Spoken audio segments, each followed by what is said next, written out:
What's happening, guys? Welcome back to another Ask Uncle Millie session from ROADIE Free Radio right here in the barn. Before we get started, I have a question for all my guitar friends out there. Check this out. I own a 1968, 69, I believe it is, Gibson J45 ADJ. That stands for Adjustable Bridge. The pick guard fell off. The original pick guard fell off. My son knocked the guitar over and the pick guard fell off.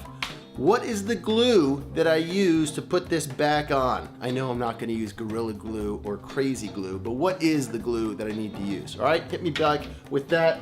Leave your answer in the description below. All right, this week's question comes from Chris up in Portland, Maine. Chris, do you know my family up there? That would be weird. You should look them up. Anyway, okay, Chris wanted to know, hey Larry, you've got a great diverse list of guests on your show. How do you find your guests and what is your process of doing the interview and then getting it to air every Monday? Excellent question, Chris. All right, so how do I find my guests? When I started, it was basically a list of the people I knew, all my friends, right? And that was maybe about 10 to 20 episodes right there. I just made a list, figured out who I thought would be cool for the show and who I just needed to get on the show to get the thing started. And I did that. From there, those folks all started referring people to me that would be sort of the next level of people that I could talk to. And that's what I told people when I did the interviews. I said, listen, the best thing you could do for me is refer someone else for me to be on the show. So that started to grow. So I still had some kind of degree of separation of these folks that I knew. Now I'm in a position where I don't really know any of these people.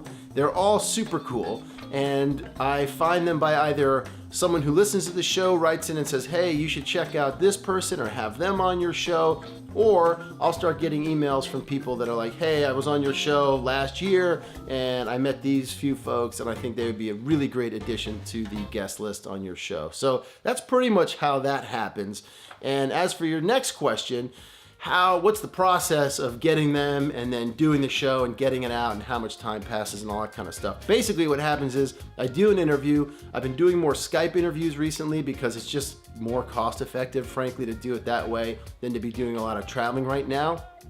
As more support for the show comes in, I can get back out on the road and do those. I prefer to do them in person, but primarily right now I do a Skype interview and then the next day or 2 days later I will circle back, maybe listen to parts of the interview to just pick out some ideas.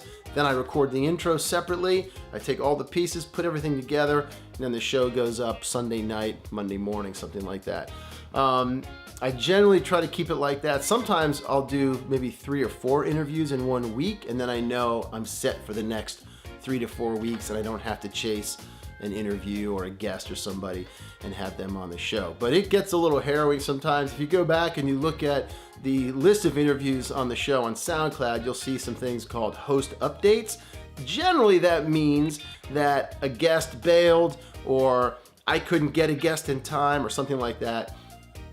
And so I had to punt, as it were, and take up that time. I don't want to lose the rhythm of the schedule every Monday, and I like to keep those numbers consistent. So I go ahead and just do a host update, and I come up with something to talk about. That's generally how the show works. I'm going to AES in a couple weeks, as I mentioned, and so when I'm there for those 2 days, I'm going to try to do a bunch of interviews, and that way I'm going to be set almost through November, I think. In fact, I've got a great list of guests coming up right now that will probably take me almost to the beginning of December. And I like to work that way. If I can lock people in over a couple of weeks and knock out a bunch of interviews, then I know I'm set. I don't have to worry about booking people and I can just start releasing. That's it. That's generally it. If you guys have any other questions about the process here at ROADIE Free Radio, how we get the shows done, how we book our guests, all that good stuff, leave me a comment in the description below. Send me a note at info@roadiefreeradio.com. And I have one more thing for you. Let me get this guy right here. I have taken the deep dive. If you've been paying attention on the show, I am getting ready for the new re-release of the Beatles' White Album, which is going to be sick, November 9th. I cannot wait. So I jumped in on Paul McCartney's book, Paul McCartney, The Life by Philip Norman. He also wrote the definitive book on John Lennon and the book Shout. If you want to follow along with me, go ahead. I'm going to leave an Amazon link in the description below. You can buy the hardcover right there. No additional cost to you, but it is an affiliate link, so I get a couple of pennies on that. Or if you want to download a free audiobook, you can head over to audible.com. Use the code ROADIE That will start your free 30-day trial. You get one free download out of that. After that, it goes up to $14.95 a month. You can cancel at any time and keep the book that you already downloaded or the books that you already downloaded. So if you want to listen to Paul McCartney's The Life, head over to audible.com, use the code ROADIE to start your free trial right there, or click that Amazon link in the description. This has been awesome. Thank you guys. Let me know about the acoustic guitar here and what glue I need to use to get that pick guard back on there. We'll see you next week. Hit that like button for me. Subscribe if you don't mind. I'd love to get your subscriptions up. Trying to hit 1,000 subscribers by January 1st, 2019. 1,000 subscribers. We got a lot to go. We got about 800 more subscribers to go to hit that number. So help me out if you can. All right, folks? Until then, we'll see you next week. Stay tuned. And remember, no roadies, no rock and roll.